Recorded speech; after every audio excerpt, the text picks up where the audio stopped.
Welcome back to the channel. We are your Colorado real estate family and we cover all of Colorado. And today we're going to point out some highlights of things that we think you need to know when moving to Colorado from another state. All right, let's go.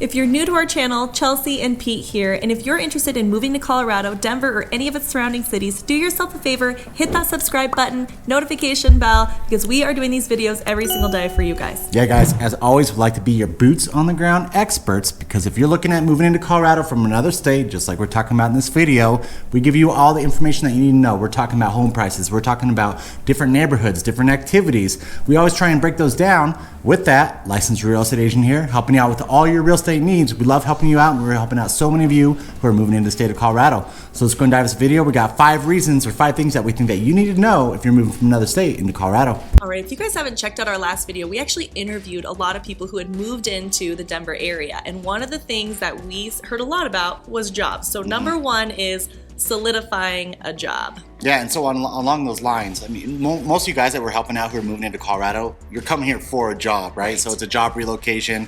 Maybe you're a small business owner, kind of starting something. We've had a few of you who are small business owners expanding or moving your companies, but that's something that's super important, especially if you're looking at buying a house, right? A job is something that you really need to look at.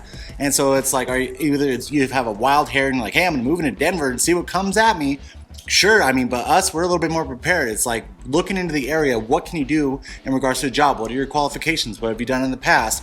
And really dig it in, and then that also helps you out with figuring out what kind of area you want to be in, right? So if you have, say you're like in the medical field, right? Well, what hospital do you want to work at? What hospital system do you want to work at? There's all kinds of different things to really dig into. And so it's something that you really need to think about if you're looking at moving to Colorado and that's not already something that's established. Yeah, the other thing too is that a lot of the job issues, so a lot of people that we interviewed had moved in probably about 3 years or greater. We even had one person we interviewed from 1990s because we wanted to give you kind of a range of different people and when they moved here. First question is, why did you move into Denver? I had a job transfer from New Orleans to Denver. And so recently, unfortunately, since COVID, I guess it's unfortunately, fortunately, but unfortunately because of COVID, we had a lot of changes in jobs, and so we actually have a plethora of job availability. Oh, you here see now hiring signs everywhere Yes. here in Colorado, Yes. like everywhere. So I don't think this is going to be as hard. If you're coming here and trying to find a career, we are seeing that we have a lot of people here that are hiring. So I don't think you're going to have as big of an issue as some of the people did that we had interviewed.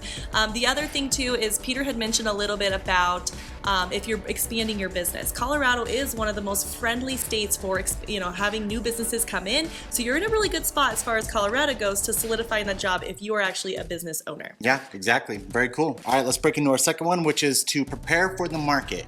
And this one is actually, it came from talking to a lot of you guys and also wishing you kind of called us a little bit sooner because, listen, Colorado's market is insane right now.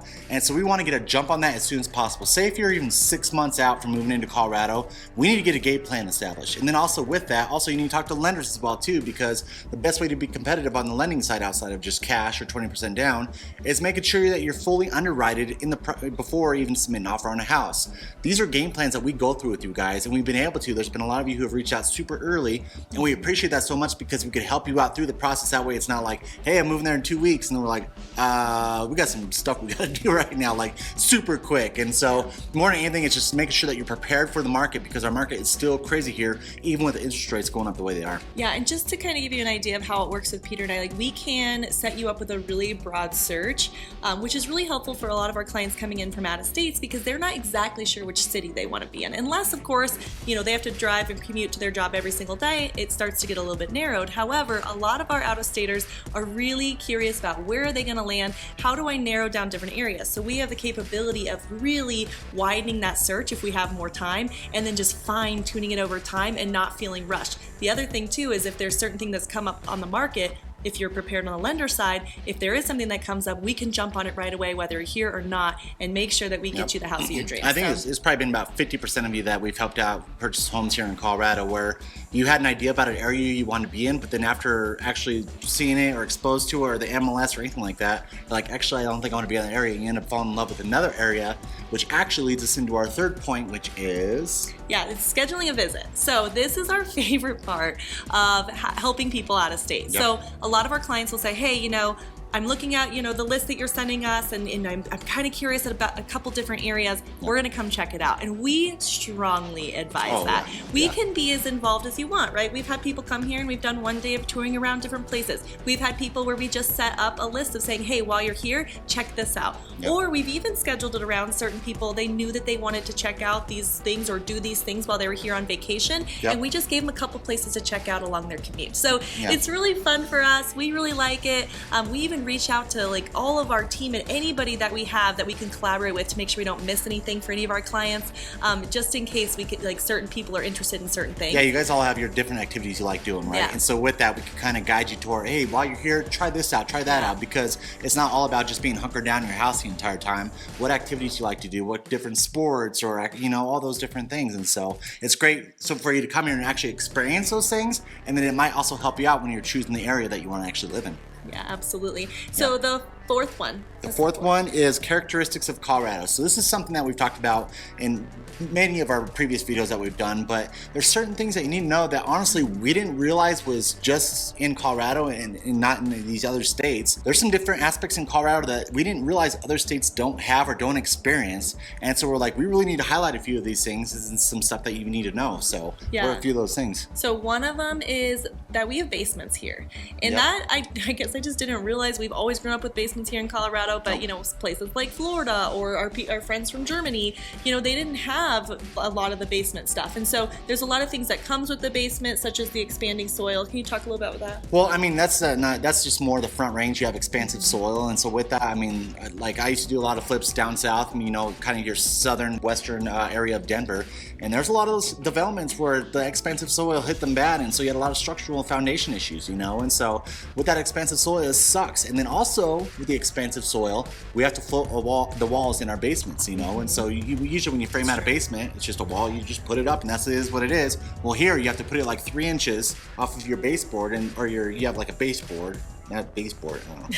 Anyways, you have to put a gap in there, because if your slab's doing this because of the expansive soil, it's got to make sure it compensates for that so that it's not messing up your entire house, right? And so just one of those things that you really need to look at when you're moving to Colorado. Some other characteristics of, the north-facing driveway, Yeah, so this is something we always joke about. Well, even our neighborhood. So when you drive into our neighborhood, everything on the right-hand side is super, super sunny. Maybe we just got a snowfall.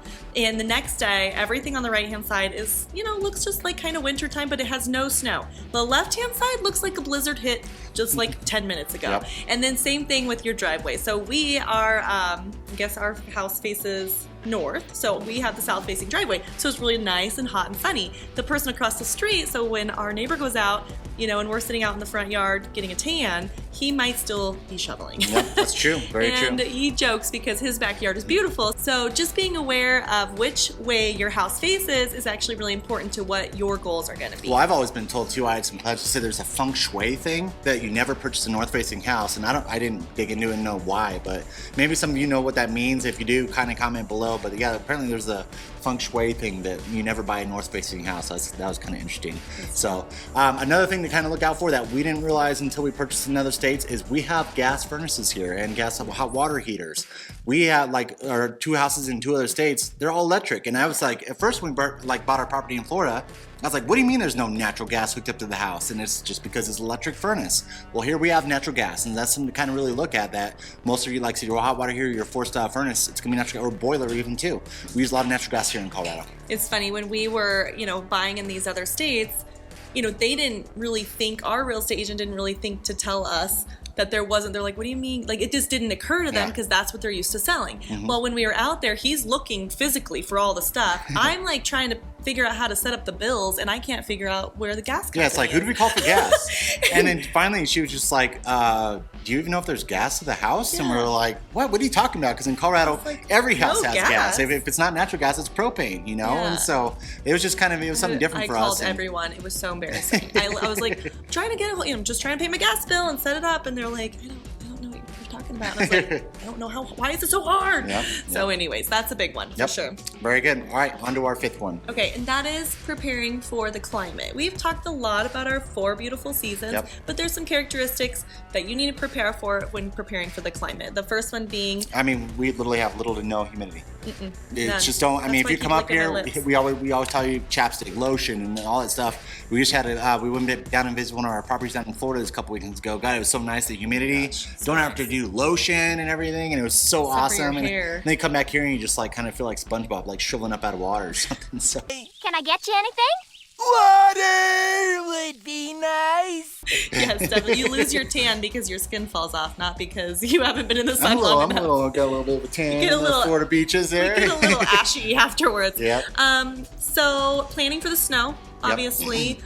Because of the humidity, the snow was a little different here. Actually, in the last video, again, guys, if you haven't checked out the interviewing downtown, go check it out. Peter will put in a link right here. But we're natives, okay? We're natives. That's probably why we didn't need this, so that might be why we didn't know about it. However, this gal who had moved in here, she got to learn how to drive on ice out in the mountains in Georgetown and learn how to drive in the snow. And I was like, that is so cool. Like, we just kind of learned. Well, they're the ones who brought it up too. So where they're from, I think Louisiana, and they're just talking about if you don't know how to drive in snow, learn to drive in snow. Because they said we made the mistake of not learning how to drive in snow before we moved here. And then, they said it was a terrible time the first year. And, we don't think we get a lot of bad snow here, but again, we're natives, right? So, like, I don't know, to us, it's like it changes so often that doesn't seem that bad because it's not prolonged typically. But when she's talking about, like, she's like, don't go out the first time in the snow. And I was like, that's good advice, actually. So, anyways, we wanted to talk about it, that they do actually have training here. We didn't know that. Well, even if you do have snow, Colorado is a different snow. Majority of it's like light and fluffy snow. Yeah. And the reason I could say that is when we're in one of our other properties in Wisconsin, I keep saying Wisconsin, I don't know why. In Missouri, it was like a freezing rain snow, and we've never had that I've ever experienced living here my entire life in Colorado. It got to the point where it's like I was seriously like scraping this ice snow crap off my car for like an hour. Full ice. And that's just because I think there's so much more humidity there, and that's why it's such a wetter snow. Here, the snow is a lot different, and so even if you do have snow, there's certain things that you got to kind of look at before moving into Colorado. Here's one. Sometimes our snow is so fluffy you can't build a snowman. They think or that snowball. they think worst snowball snow ever. Well, you have to have a snowball to make a snowman. Yeah. But so we would go outside, me and the kids, and we would try to get our first little snowball so we could start rolling and making the snowman. Just because we have snow does not mean that you're actually going to physically be able to make a snowman. You can bring some water out and try to do it that way. Or just wait a couple days. The sun will come out, melt a little bit, and then that's why you see most of our snowmen in the sun because it melted a little bit. Now it's a little sticky, and all the little things. We do have some snow that's a little heavier, especially if it's consecutive days of snowing. Yeah. But sometimes you can shovel, like I shovel. I don't really shovel, but I try sometimes.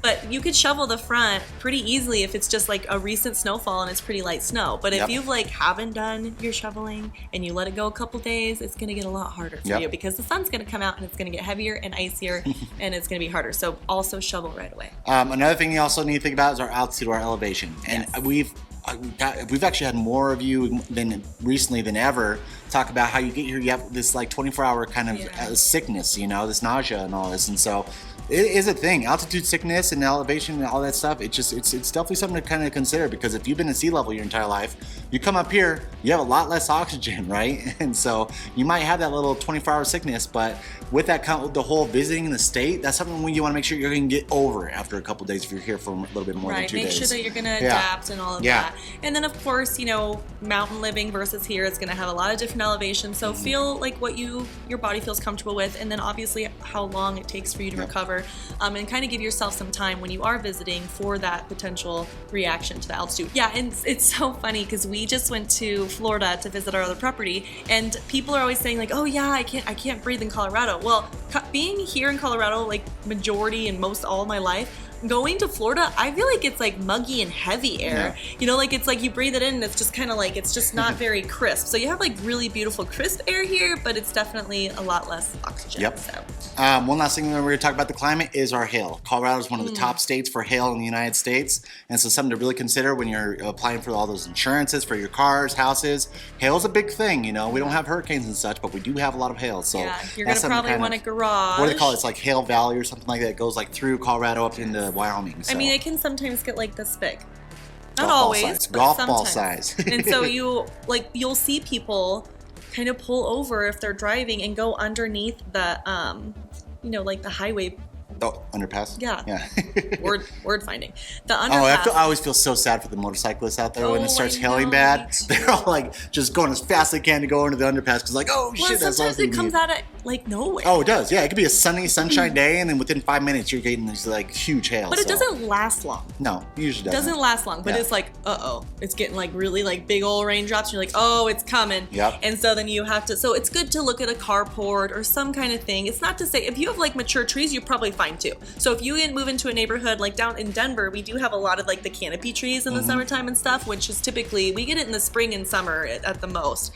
But if you have a lot of trees, you're usually okay too. Oh, along those lines too. We had one of you comment about there not being any garages in Colorado. I don't know. Well, we have a ton of garages. Lots of garages. There's probably 70% of our houses here, and if it's brand new, you definitely have a garage. Yeah, so maybe 3. We definitely have, we definitely have garages here for sure. So just something to I don't know where that came from. Maybe some older houses The older might houses, still have of course, yeah. carports and some, so Yeah, it really depends on the 50s year. and 60s, they weren't like garages weren't that big of a deal, Yeah. you know. But after that, like if your house is built pretty much 80s up, there's a good chance, like 99% chance you're gonna have a garage. 100%. Yeah. Yep.